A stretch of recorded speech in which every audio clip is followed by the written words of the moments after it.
episode, we will be talking about things that we have learned so far since being in our RV. Definitely. A couple of months ago, almost a year now that we're thinking about it, we knew none of these things. The only thing we knew is that we wanted to get out on the road, and so we bought an RV. Then we bought the truck to go with the RV, and then we started hitting the road. Yeah, so we've only been in the RV full time for 3 months, but we bought it about 10 months ago.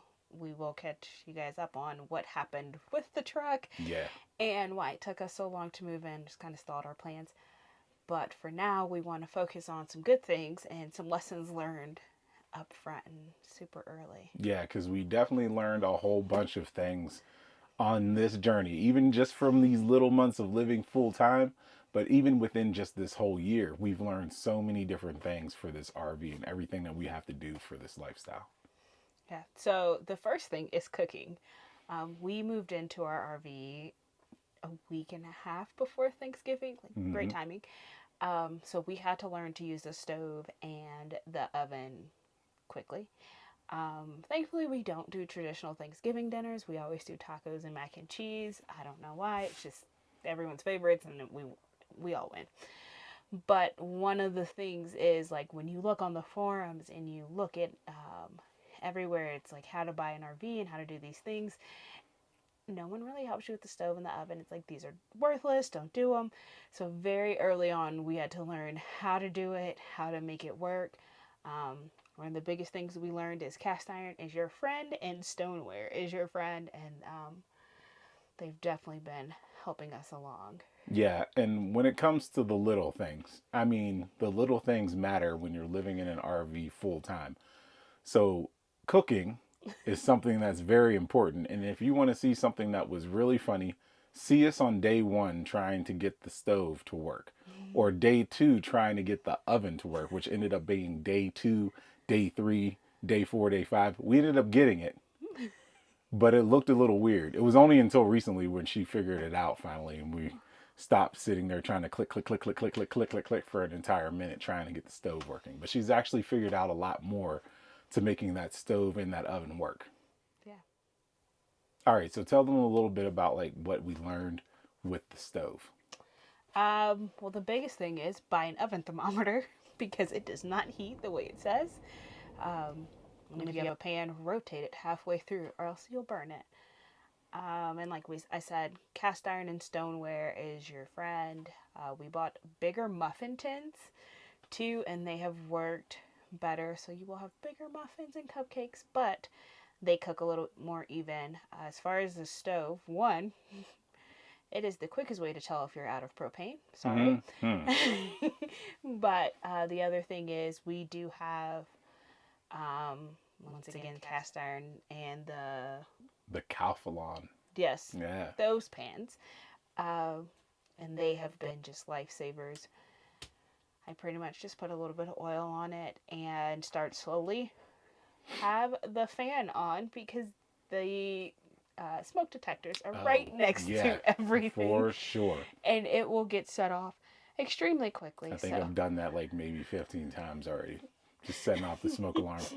And we have to open up the doors and the windows and look weird. Yeah, so just do yourself a favor. Turn on the fan from the beginning. Mm-hmm. And ours is super nice where it has different settings, so the fan doesn't have to be super high. We have not tried frying anything yet. No, we haven't yet. And I'm not sure I'm going to. I think we're going to wait until it warms up and we can just do it outside on the outdoor kitchen. So if something goes wrong, it's already outside. We're not burning the whole thing down. Because we're still new to this. There's been a lot of instances, and we'll go through a couple of them where it was just like, uh-oh, and we learned the hard way. But I would love to say that we learned the first time. But a couple of these things, we had to learn 3, 4, 5, 6 lessons before it actually clicked. And so one of those lessons that we did have to learn the hard way a couple of times in a lot of weird ways is that water pressure matters. I'm going to get a shirt that says that. Water pressure matters. So for some reason in my mind, we had a water pressure monitor. Didn't really know how to use it.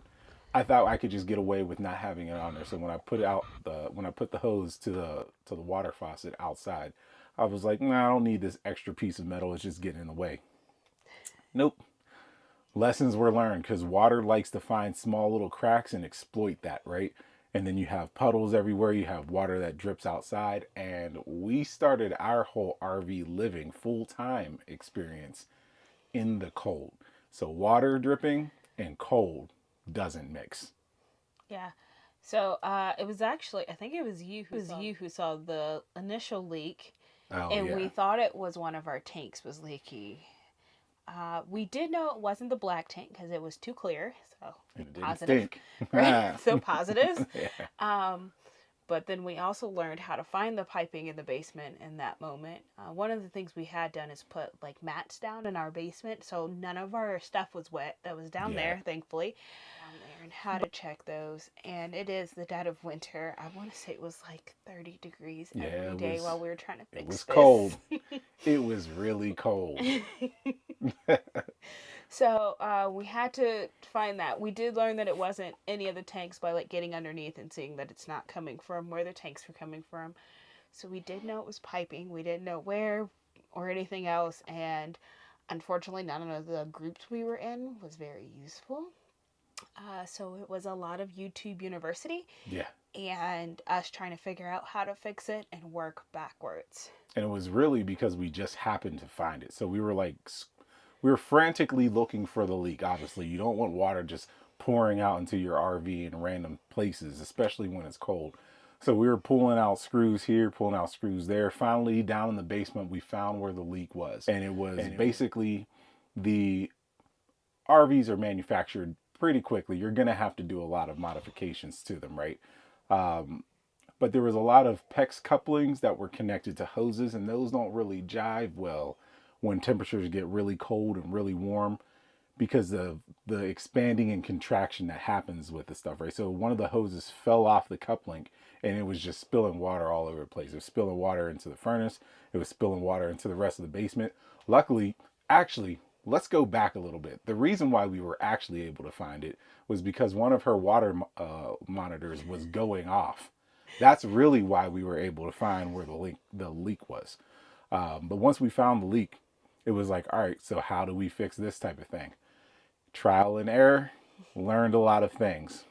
PEX on PEX, never PEX on hose, and the couplings should be like brass. Yeah. I actually didn't have much to do with that modification. I was just there to give towels and watch it. That was it. She's being modest. She cut a lot of the PEX. She was able to like help me put the PEX into the places and like hold things and everything. So she did a lot of work, because it's a lot of work down there with the pipes. You can do it as a one person job, but it's going to be a wet and messy job. And it was still wet and messy anyway, because we didn't know what we were doing. So, but we were able to get that leak at least to 85% fixed. There's still a little brass coupling that for some reason just didn't want to mold into the PEX the right way. So it was dripping just a little bit, but it was just enough to where we don't have to worry about it until it's warm again. Yeah. So with the water leaks that we had, while that one wasn't a gray and black tank issue, we did have to figure out how to dump them in a timely fashion. So we knew not to keep the black tank open from the beginning. But for some reason we weren't keeping the gray tank open. I think we saw somewhere to not have them open because we live in a desert and all that good stuff. So fine, we didn't. The problem is our sensors stopped working very early. So we didn't quite know when to dump them, and the way we found out when to dump them was when it was overflowing. And I want to say we also had it hooked up so that we had water running in. Yeah. At the same time, we hooked it up weird. Yeah. I'll take the blame on hooking it up weird. I thought I knew what I was doing with when it's time to flush the tanks. And so this was day one, mind you. It was day one. First trip. Day one.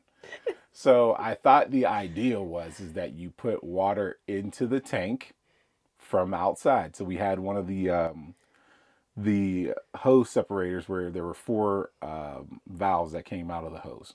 So one was going in the fresh water, the other one was going into the black tank flush. I thought that's what you were supposed to do with it. No.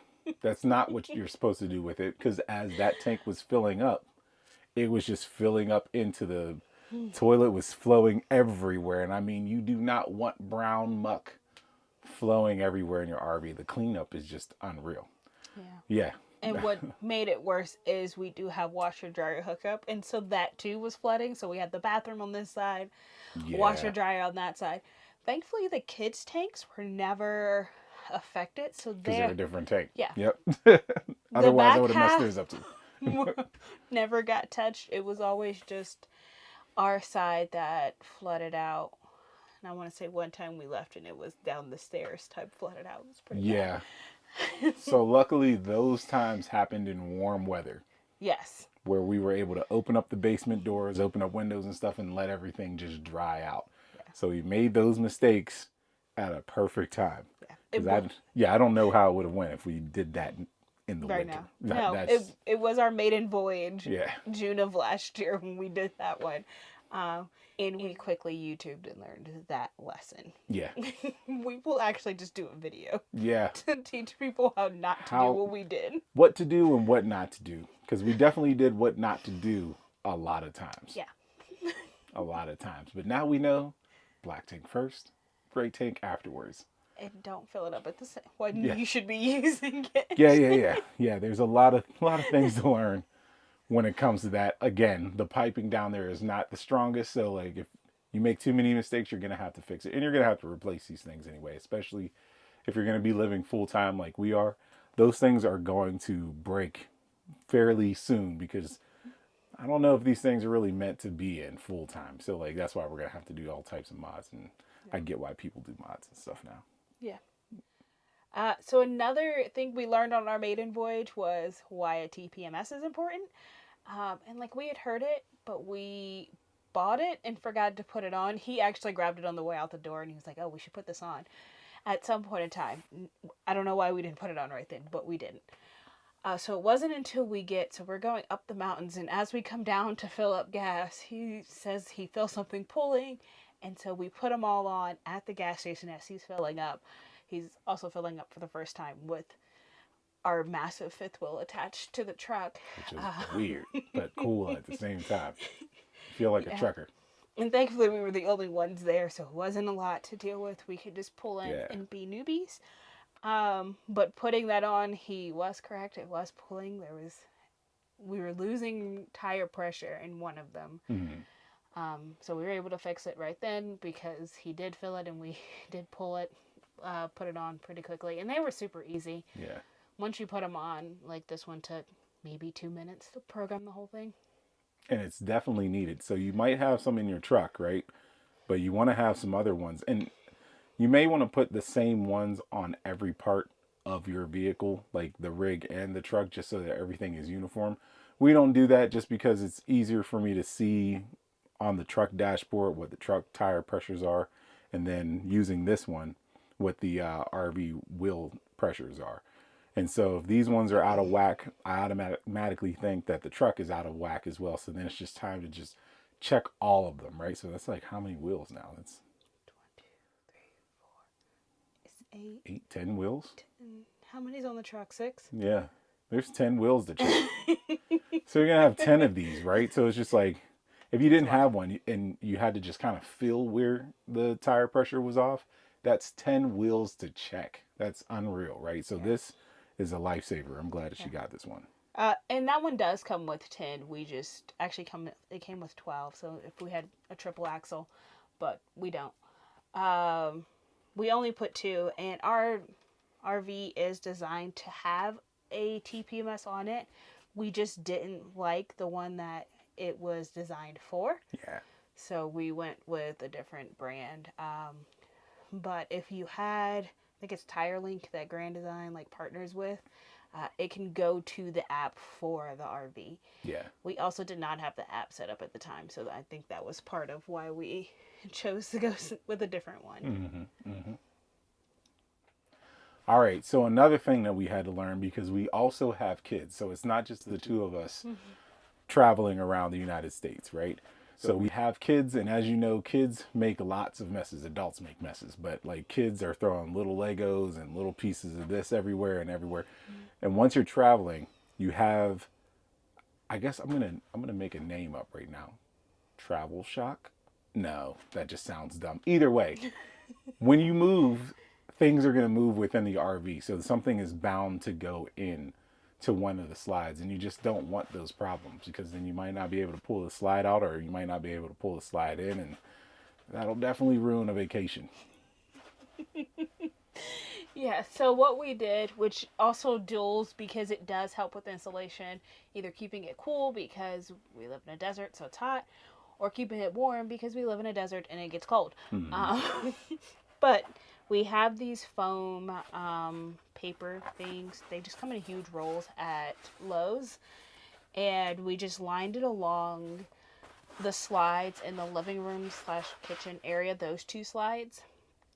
And that way I can just pull it out when it comes time for travel day and sweep real quick. And hopefully that gets everything from underneath it. And then the kids' bunk room, their slide is a little different. So because it comes up, we just use a pool noodle. And we put that underneath there. You can see where it's like cut up from, maybe not, but it is cut up from having it shoved underneath the slide. And that's because the kids do have Legos, they have crayons, they have every little small toy you can imagine. Toys. Because I don't know why we thought that was a good idea to bring it on the RV, but we did. But we just put them under there, and then on travel day I also just pull it from underneath there. Those also work great on the sides if you're insulating for winter. And our slide, we don't put anything under because we are adults. Mm-hmm. And I am hoping that we know not to have things underneath the slide. But these still come in handy. Yes. So even for the adult side. It would work underneath our slide, but we both just have a basket next to our bed, so we know to pick up the basket on travel day and just throw it on the bed when we're traveling. Yeah. And the noodles were actually one of the first things that we bought. I forget where you saw that at or where you read that at, but that was like an awesome buy. We got it before we were actually living in the RV full time. I think we picked it up at a Walmart on the way out. Yes. To Las Cruces or something like that. So like, yeah, it was one of the first buys. So it was great. And the reason why we bring Legos and toys and stuff, because they're kids, and we believe the children are the future.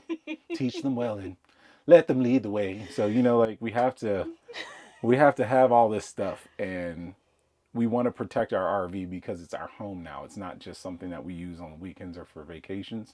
And so we have to take some extra steps in order to make sure our RV is going to get from point A to point B to point C to point D with kids. Yeah. And the upside, just as added bonus, the ones that go on the side of their slide, that summer you can just pull it out and go swimming with it. And just put it back in. So it's versatile. Yeah. All right. Thank you for watching our episode today, family. Our next episode is going to be on winterization because, again, we started our RV journey basically in the wintertime, at least our full-time RV living journey in the wintertime. And there was a lot of learning curve there. Yeah, so we'll do an actual video showing you, actually showing you around how to set it up, how we have the pool noodles set in, because we didn't understand it until we actually did it. How to put these foam boards in. He got a bunch of stuff for the outside, so the heated hoses, propane monitors, because we did run out of propane several times. And that's a story to tell. And just other little things we have around the RV that's made winter possible. So yeah, that will be the next video, and we will actually show you how we set up to stay warm in negative 10-degree weather. And again, we're not pros. We are just a couple months into it. So we're doing things that just are working for us through trial and error. If you guys have any suggestions, if anybody out there who has been doing it longer than us has any suggestions that could help us, please tell us.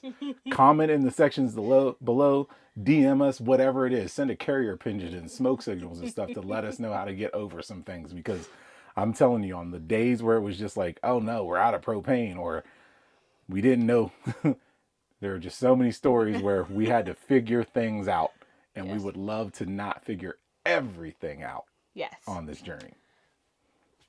So we will see you guys next week for episode 3. I will lose count after a while because that's just how my brain works. But right now, I can still count on one hand.